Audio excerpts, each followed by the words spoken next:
সমস্যাটা হইতেছে তোমাদের এখানে? দাদা এখানে পুরো রাস্তার কাজ চলতেছে, আর তো সবাই জানো তো কাজটা চলতেছে। তারা দীর্ঘ 2 মাস ধরে, 2 মাসের উপর হইব কাজটা চলতেছে। তারা আমি প্রত্যেকদিন কই দাদা কাজটা কমপ্লিট করে দেবো, কাজটা কমপ্লিট করে দেবো, 2-3টা দোকানের লেগে কাজটা আটকে রেখে দিছো।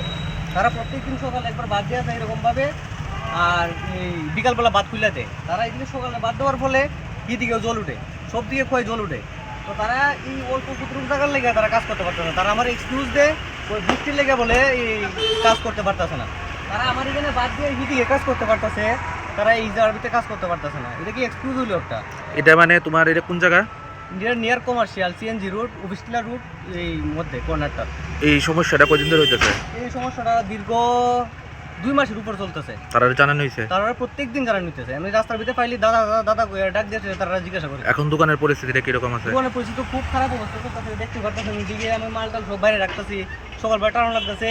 তারা বাকি যারা দোকানদার আছে তারা এখানে রাস্তার কিনারে বই, একজন বই এইখানে তারা তো খুব সমস্যাটা আছে। তো তারা যদি এটা না দেয় তাহলে কেমনে? 2-3টা দোকানের লেগে তারা কাজটা আটকে রাখছে। নামটা কি? দাদা আমার নাম সুশান্ত নাথ। কি এর দোকান? পান দোকান ভ্যারাইটিস।